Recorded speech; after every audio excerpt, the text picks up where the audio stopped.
ಮತ್ತೆ ಇವರು ಮಾತನಾಡಿದಂಥದ್ದು ಇಲ್ಲಿ ನೋಡಬಹುದು ಆ ಕಾರ್ಯಾಚರಣೆ ಮುಂದುವರಿತಾ ಇದೆ. ಯಾಕಂದ್ರೆ ಒಂದು ಮಳೆಯ ಅಡೆತಡೆ, ಮಳೆ ಬರ್ತಾ ಇದೆ, ಮಳೆ ಬರುವಂತ ಸಿಚುವೇಶನ್ ನಲ್ಲಿ ಆ ಕಾರ್ಯಾಚರಣೆಯನ್ನು ಮುಂದುವರಿಸುವಂತದ್ದು ಸ್ವಲ್ಪ ಕಷ್ಟದ ಕೆಲಸ. ಅದರ ಮಧ್ಯೆ ಜನ ಸಹಜವಾಗಿ ಕುತೂಹಲಿಗರು ಜನ ಹೆಚ್ಚಿನ ಸಂಖ್ಯೆಯಲ್ಲಿ ಬರ್ತಾ ಇದ್ದಾರೆ. ಅವರನ್ನ ನಿಯಂತ್ರಿಸುವಂತದ್ದೇ ಪೊಲೀಸರಿಗೆ ಬಹಳ ದೊಡ್ಡ ಸಾಹಸ. ಆದ್ರೂ ಕೂಡ ಪೊಲೀಸರು, ಸ್ಥಳೀಯರು, NDRF ನ ಪಡೆ ಮತ್ತು ಬೇರೆ ಬೇರೆ ಇಲಾಖೆಗಳು ಸೇರಿಕೊಂಡು ಅವುಗಳನ್ನ ನಿರಂತರವಾಗಿ ಆ ಒಂದು ಕಾರ್ಯಾಚರಣೆಯನ್ನ ಮಾಡ್ತಾ ಇರುವಂತದನ್ನ ನೀವು ಗಮನಿಸಬಹುದು.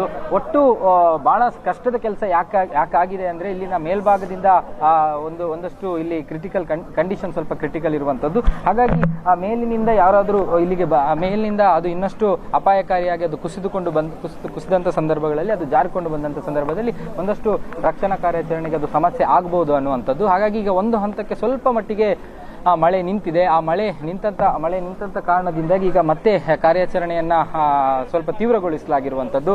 ಆದರೆ ಒಳಭಾಗದಲ್ಲಿ ಇರುವಂತವರನ್ನ ರಕ್ಷಣೆ ಮಾಡುವ ಜೊತೆಗೆ ಅವರ ಆರೋಗ್ಯವನ್ನ ಕಾಪಾಡುವಂತದ್ದು ಮತ್ತು ಆರೋಗ್ಯದ ರಕ್ಷಣೆಯನ್ನ ಮಾಡುವಂತದ್ದು ಕೂಡ ಬಹಳ ಒಂದು ಆಗ್ಬೇಕಾದಂತ ಕೆಲಸ. ಹಾಗಾಗಿ ಮೇಲ್ಭಾಗಕ್ಕೆ ಅಲ್ಲಿ ಆಕ್ಸಿಜನ್ ಅನ್ನ ಕಲಿಸುವಂತದ್ದು, ಆಕ್ಸಿಜನ್ ಕಲಿಸುವಂತ ಕೆಲಸಗಳಾಗಿದೆ. ಆಕ್ಸಿಜನ್ಗಳನ್ನ ಅಲ್ಲಿಗೆ ಕಳಿಸಿದ್ದಾರೆ. ಹಾಗಾಗಿ ಕೆಲವು ಜನ ಮನೆಯ ಮುಂಭಾಗಕ್ಕೆ ಬಹಳ ಹತ್ತಿರಕ್ಕೆ ಬರ್ತಾರೆ. ಹಾಗಾಗಿ ಅವರನ್ನ ಓಡಿಸುವಂತದ್ದು ಮತ್ತು ಅವರನ್ನ ಇಲ್ಲಿಂದ ತೆರವು ಮಾಡುವಂತದ್ದು ಪೊಲೀಸರಿಗೆ ಬಹಳ ರಿಸ್ಕ್ ಆಗಿರುವಂತ ಕೆಲಸ. ಹಾಗಾಗಿ ಪೊಲೀಸರು ಆ ಕೆಲಸವನ್ನ ಮಾಡ್ತಾ ಇದ್ದಾರೆ. ಅದನ್ನು ಕೂಡ ಮಾಡ್ತಾ ಇರುವಂತದ್ದು ಬೇರೆ ಬೇರೆ ಭಾಗಗಳಿಂದ, ಅಂದ್ರೆ ಆ ಒಂದು ಜಾಗಕ್ಕೆ ಯಾವೆಲ್ಲ ಜಾಗಗಳಿಂದ ಎಂಟ್ರಿ ಆಗ್ಲಿಕ್ಕೆ ಅವಕಾಶಗಳಿದೆಯೋ ಆ ಎಲ್ಲ ಜಾಗಗಳಿಂದ ಹೋಗ್ಲಿಕ್ಕೆ ಪ್ರಯತ್ನವನ್ನ NDRF ಟೀಮ್ ಮಾಡ್ತಾ ಇರುವಂತದ್ದು. ಎಲ್ಲ ಜಾಗಗಳಿಂದಲೂ ಕೂಡ NDRF ಟೀಮ್ ಯಾವ್ದಾದ್ರು ಅವಕಾಶಗಳಿದೆಯಾ ಅನ್ನುವಂಥದ್ದನ್ನ ಪ್ರಯತ್ನ ಪಡ್ತಾ ಇದ್ದಾರೆ. ಒಟ್ಟು ಜಿಲ್ಲಾ ADC additional deputy commissioner Santosh ಅವರನ್ನು ಕೂಡ ನೀವು ಗಮನಿಸಬಹುದು. ಸ್ವತಃ ಅವರೇ ಈ ಒಂದು ಕಾರ್ಯಾಚರಣೆಯ ಉಸ್ತುವಾರಿಯನ್ನು ನೋಡಿಕೊಂಡಿರುವಂತದ್ದು. ಅವರೇ ಆ ಒಂದು ಉಸ್ತುವಾರಿಯನ್ನು ನೋಡಿಕೊಂಡು ಸ್ವತಃ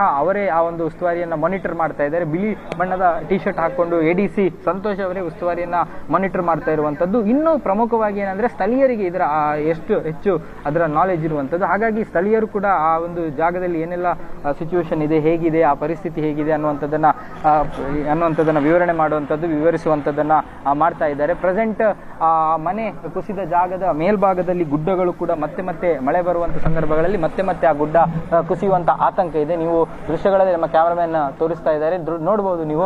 ಆ ಗುಡ್ಡದ ಮೇಲ್ಭಾಗದಲ್ಲಿ ಒಂದಷ್ಟು ಮರಗಳಿವೆ. ಮಳೆ ಹೆಚ್ಚಾದಂತ ಸಂದರ್ಭದಲ್ಲಿ ಆ ಮರ ಕುಸಿದು ಬೀಳುತ್ತೆ. ಮರ ಕುಸಿದಾಗ ಅದರ ಸಾಕಷ್ಟು ಉದ್ದಕ್ಕೆ ಬಿಟ್ಟಂತ ಬೇರುಗಳೇನಿದೆ ಆ ಬೇರುಗಳು ಕೂಡ ಕಿತ್ತು ಬರುವಂತದ್ದು.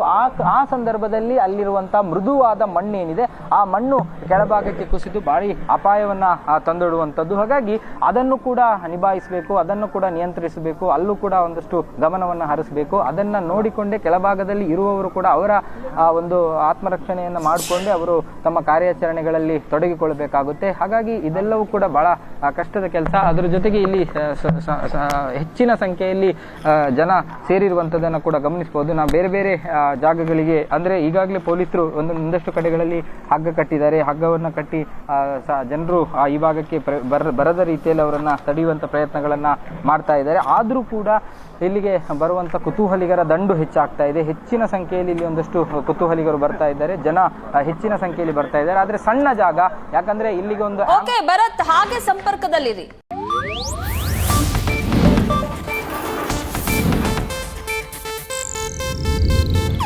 ಇದು ಏಷ್ಯಾನೆಟ್ ನ್ಯೂಸ್ ನೆಟ್ವರ್ಕ್ ಪ್ರಸ್ತುತಿ.